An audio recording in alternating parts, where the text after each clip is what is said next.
అలాగే యువరక్తంతో రాజమండ్రి రాజకీయాల్లో ప్రజలకి నిరంతరం సేవ చేద్దామని చేస్తే ఆదిరెడ్డి వాసు గారికి నా హృదయపూర్వక నమస్కారాలు. అలాగే నిరంతరం గత పాలనలో ఒత్తిళ్లు ఎదుర్కొని బలంగా నిలబడ్డ రాజనగరం ఎమ్మెల్యే శ్రీ బత్తుల బలరామకృష్ణ గారికి, అలాగే కె శ్రీనివాసరావు గారికి గౌరవ ఎమ్మెల్యే వారికి నా హృదయపూర్వక నమస్కారాలు. అలాగే Kakinada urban development authority chairman Shri Tummala Babu గారికి నా హృదయపూర్వక నమస్కారాలు.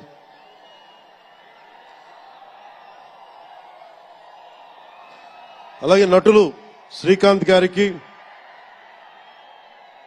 పృథ్వీ గారికి, నవీన్ చంద్ర గారికి, ఇదేంటిది రచ్చ రవి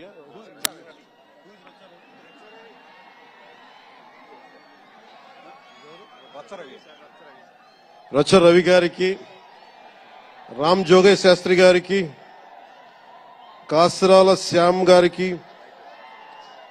అనంత్ శ్రీరామ్ గారికి, బుర్రా సాయి మాధవ్ గారికి, ఇక్కడ ఉన్న అంజలి గారికి, అలాగే మ్యూజిక్ డైరెక్టర్ తమన్ గారికి, నాకు చాలా తక్కువ సినిమాలు నేను థియేటర్కి వెళ్ళేవాడిని.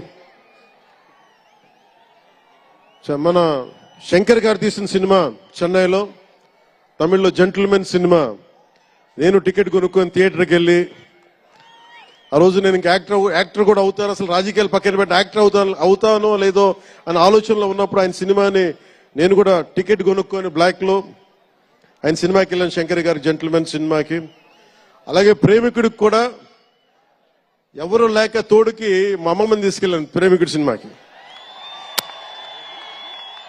ప్రేమికుడి సినిమా అమ్మ என்ன சொல்லுவாங்க పార్టీயோட పోయిటానే.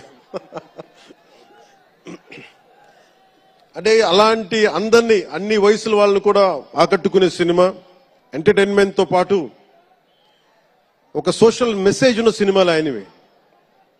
అలాంటి మంచి సినిమాలు భారతదేశంలో ఈ రోజున చరణ్ గారు కానీ, రాజమౌళి గారు కానీ, జూనియర్ ఎన్టీఆర్ కానీ వీరందరూ విఖ్యాతిగా మన ప్రపంచ ఖ్యాతి ఉన్న రావటం అనేది దానికి ఆద్యులు కొద్దిమంది డైరెక్టర్స్ ఉన్నారు, ముఖ్యంగా దక్షిణాది నుంచి. దాంట్లో చాలా కీలకమైన వ్యక్తి